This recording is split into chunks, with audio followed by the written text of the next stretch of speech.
Let's go for today's Daf Yomi. Baruch Hashem, Boker Tov. Today's Daf Yomi. Oh, wait 1 second. Just give me. Oh wait. I need 1 second, then we'll start today's Daf Yomi. Hold on, just give me 1 second. Give me 1 second.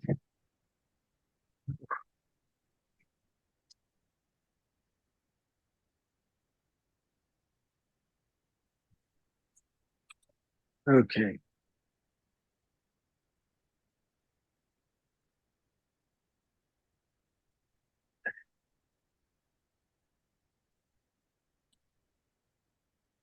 Okay.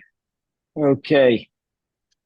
Today's Daf Yomi is Sanhedrin Mem. Hey, we're going to start on Mem Daladam Abayz at the Mishnah, 3 lines from the bottom. Says the Mishnah, Haya Rachok Mi Beis Atzliwa Arba Amos.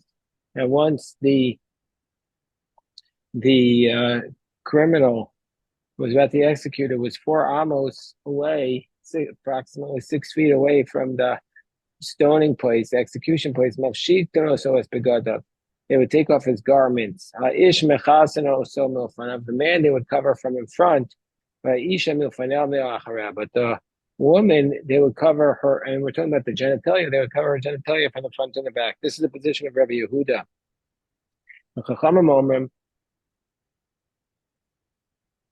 Whereas the Chacham say, "Ha'ish niskal arum, ve'ina isha niskal saruma." The Chacham say a man is stone naked, but the woman is not stone naked. The Chachamim are of the position that the woman is not stoned while she's naked, so they wouldn't uncover her genitalia. So on top of 45a, Tana Rabbanan, Aish mechasen so perak echad milfanav, isha shnei prakim bein milfanav bein ma'achara. So the bride says the man they cover the genitalia from the front. The word perak, Rashi tells us, means a little bit.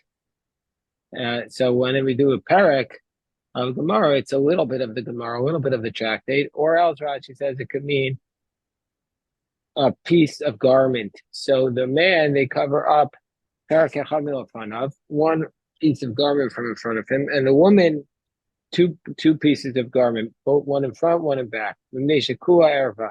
Because the woman's whole body is nakedness, both the front and the back. And basically, you could see her erva in the front by looking from the back. This is the position of Rabbi Yehuda. Chachamim say that only the man is stoned while he's naked, but not the woman. So the woman you don't have to cover up because she's entirely covered. My time out the Rabbanan. What's the reason for the Rabbanan? Because it says in the pasuk, it says in the pasuk, and he stoned him, meaning to say my oso, ile moso v'oso. If it means him but not her, we know that she's stoned. It says in the pasuk, my oso below ksuso. Only he is stoned without his garment. But she is stoned with her garment.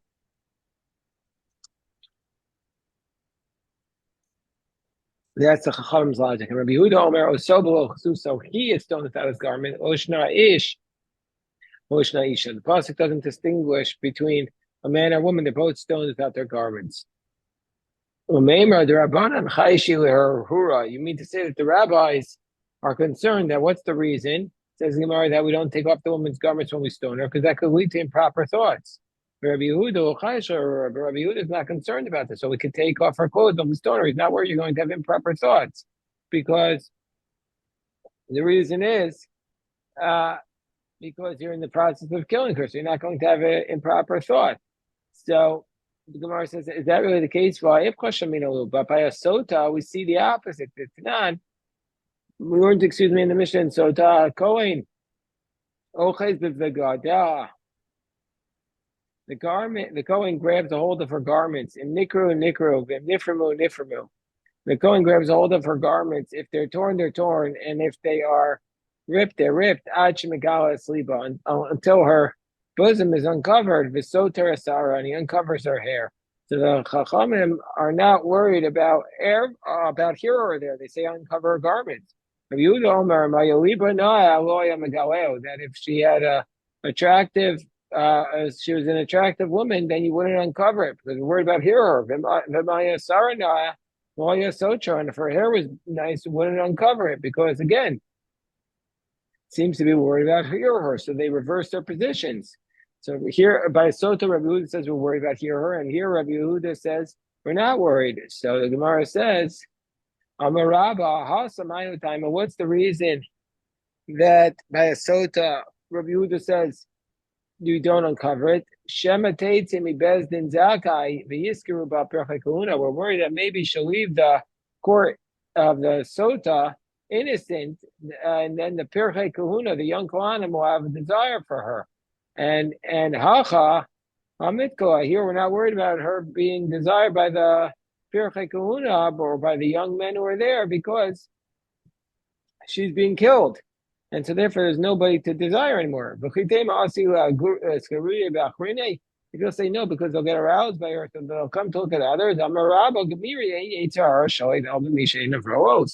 Where we have an idea that the evil inclination only gets inspired by something that the temptation inclination only gets inspired by something that your eyes can see.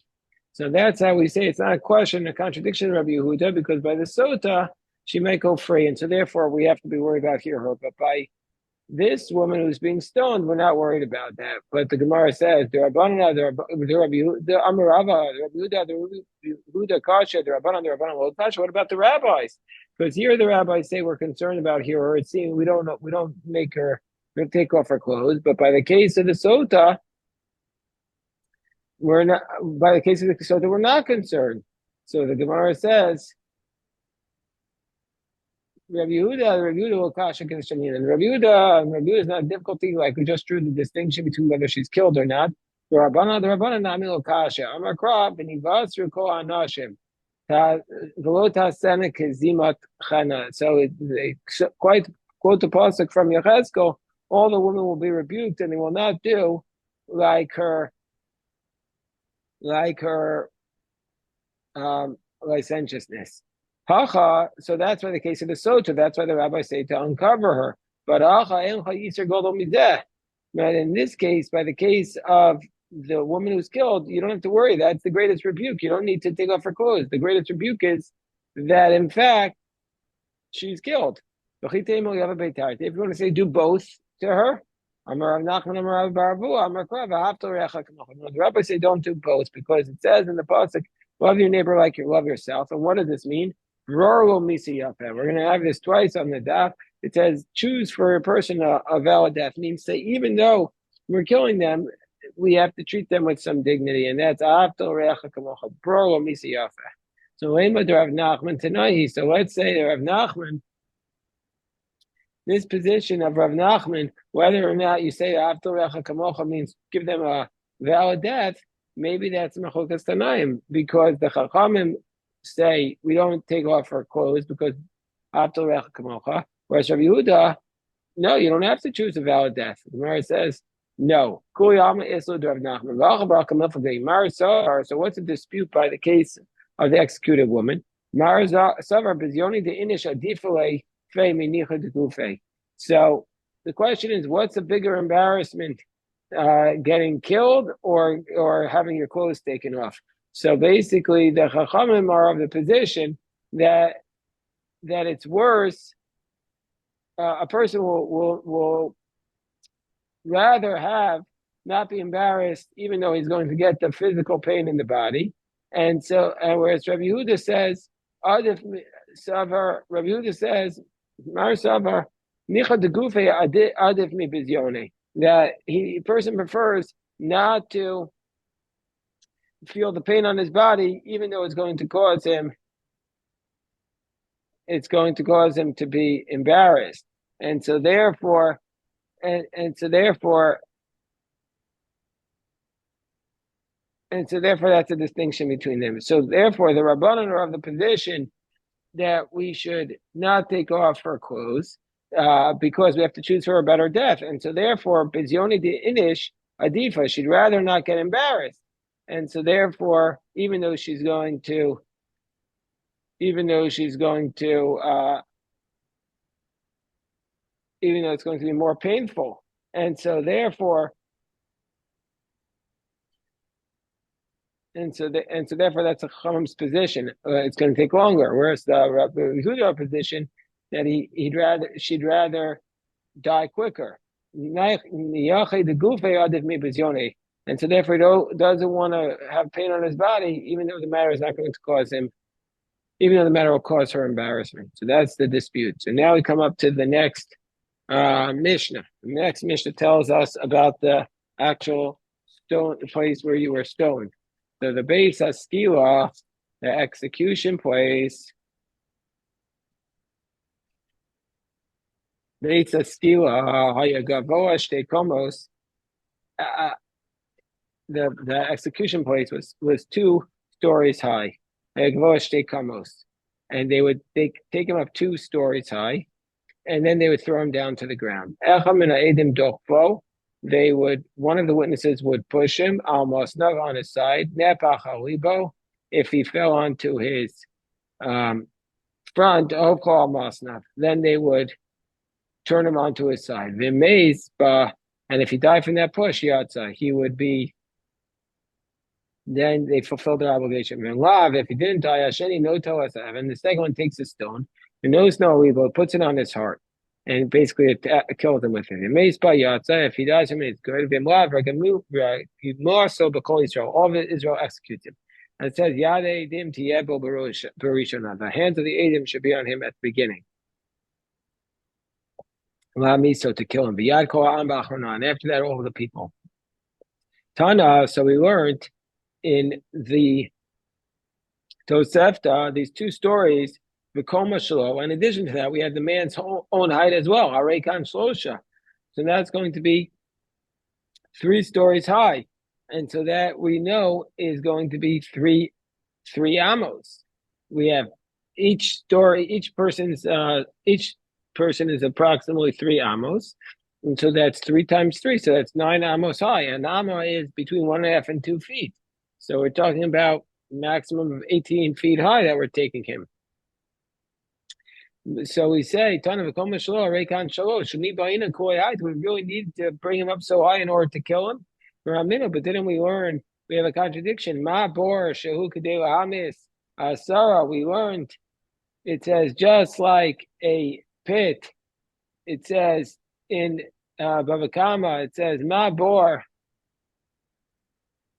just like a pit, that if an animal falls into a pit, if it's 10 tefachim, each tefach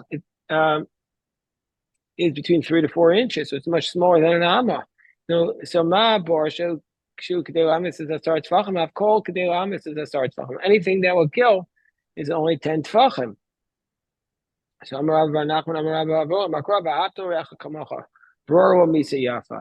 So therefore, we take him up this high to make sure he dies. Choose for him a good death. So take him even higher. No, that would be mishum de minuvel. That would make him disgusting, and we don't want to do that. So we have to get the right sweet spot. One of the witnesses pushes it off. How do we know you have to push him off? Tam Omer Yaro says to throw. How do we know to stone him? Tam Omer Sakol. How do we know with both? Tam Omer Sakol Yisakel O Yaro Yare. It says Sakol Yisakel O Yaro Yare, and that teaches us that you're supposed to do both. How do we know that if he's pushed off and he dies, you fulfill your obligation? As long as you do one of them. How do we know that you should do forever? It means even for future generation. The second witness, if he doesn't die by being pushed, the second witness takes a stone.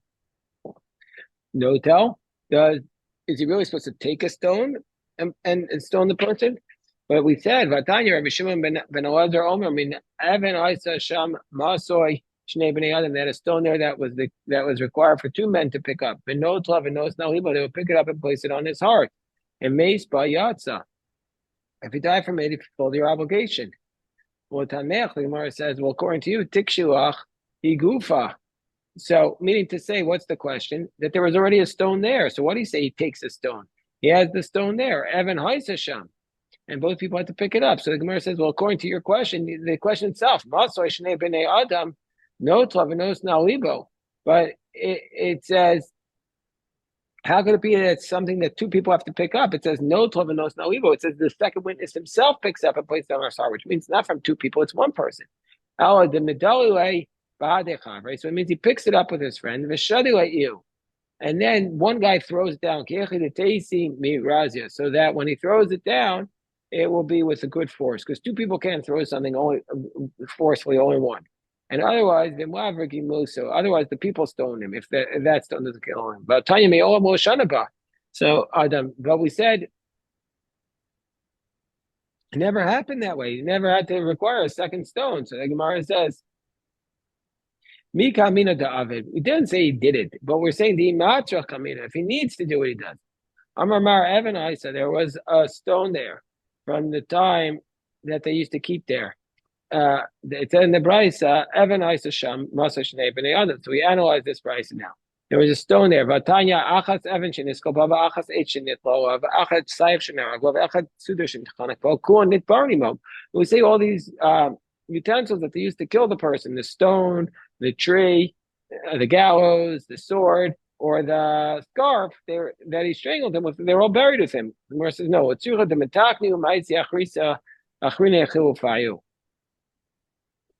no, we're talking about a case is, what are we talking about? The Bryce is telling us the metakni, that immediately after the stoning, they would bring another stone, and so that will be ready to do the stoning. They would immediately bring another one after each one.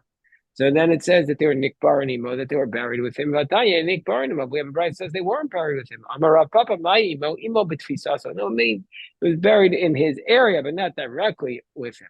Now, if the hand of the witnesses, Shmuel says, got chopped off, then the person goes free. He's exempt. My time, why does the convicted felon go free if the hand of the witnesses gets chopped off? My time, the pasuk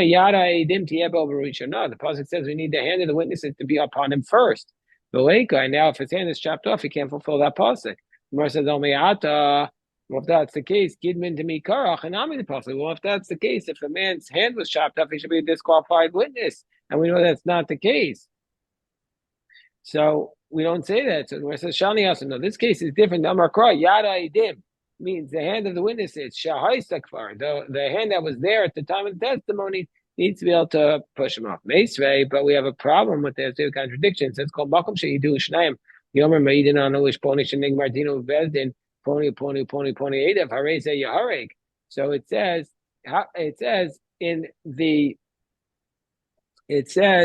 we learn in Makos that somebody who was convicted, and then the witnesses come and they say that we testify that this person was sentenced to death in this court, and this person were his witnesses, then that person is killed. So how can they kill him? The witnesses who testified about him are not the ones executing him. So Gemara says, no, these two witnesses who come say we testified about him in the other court, and that's why they're able to execute him. Gemara says, but do we really need a pasuk? Do we need to fulfill the exact verse? Shmuel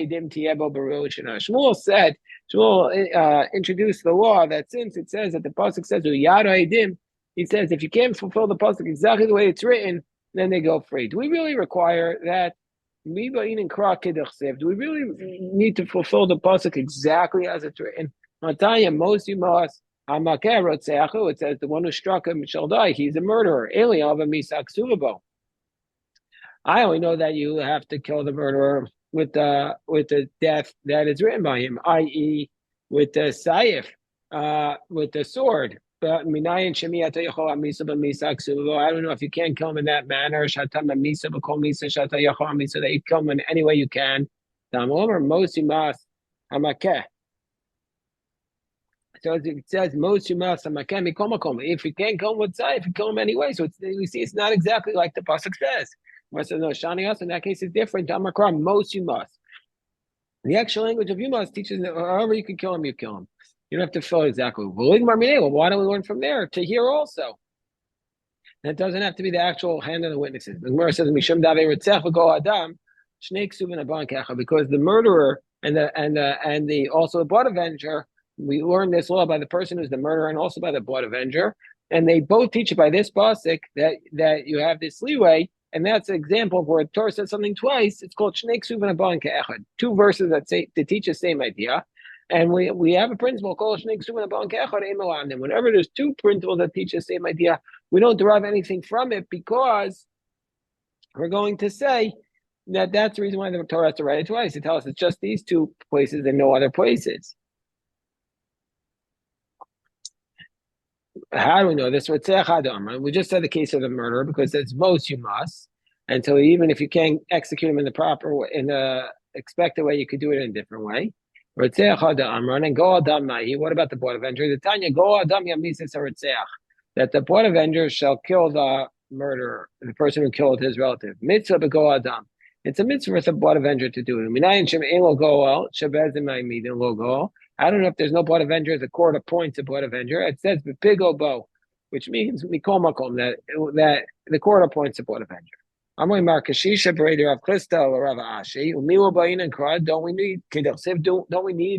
to fulfill the pasuk exactly as it's written? I mean, this is to support Shmuel. We learned in the Mishnah that as it relates to a rebellious child, it says if one of the parents was missing a hand or mute or lame or blind or deaf, we don't become a ben sor. Then the child can't be ben sor or mora because we have to fill the pasuk exactly as it's written. As it says, "V'tav subo," they grab him. V'lo gidman, not if he's missing a hand. V'otzio so the parents take him out. V'lo chigar, not if they're lame. V'amrulo, they say to him, "V'lo ilman, not if they're mute." B'neinu zeh v'lo sumin. This child, but not blind. They can't be blind. In enu shomei bekolim, he doesn't listen to our voice. V'lo charashin, not mute. My time, to be in crocodile, isn't it because we need the pasuk exactly as it's written, like Shmuel? So isn't it a support for Shmuel? Gemara says no. Shani also in that case is different to kula kra yiseru because that whole pasuk is extra, so it's meant for darshaning. Tashma, another attempt. It says by an ir on that you're supposed to burn the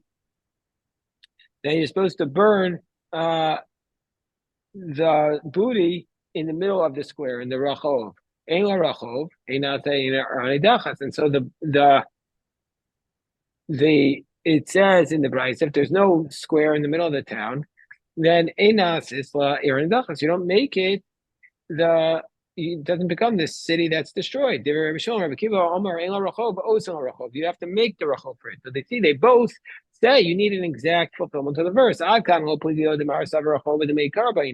not arguing except that both say whether they're only arguing about whether or not you need this rachov, you need this street or square at the outset of the judgment. Rabbi Shimon says we need it to be at the outset. Rabbi Akiva says that Rabbi Akiva says that you need it now just like it was originally. But everybody says that you need it to be exactly written the way it typically is. So isn't this support for Shmuel? So the Gemara says Tanahi. It's actually a dispute amongst the Tanaim. So therefore, what's the case? The Tanaim, let's say as part of the Mitzorah process, the Kohen was supposed to take the blood and stick it on the Mitzorah's, the middle of his ear, right ear, the middle of his thumb, and take the blood of the Asham and also put it on his right toe. So Elo Bo and Yad, Bo and Rego, or Ozen Yaminis. Let's say he doesn't have the right thumb or the right big toe or the right ear. Elo Taro Amis. But then according to the Tanakama, he can't get purified. He holds like Shmuel. We need the verse exactly like it's written. Whereas Rabbi Eliezer Omer, no teina makomo biyotze. You just put on the place where that ear was, and then you fulfill your obligation.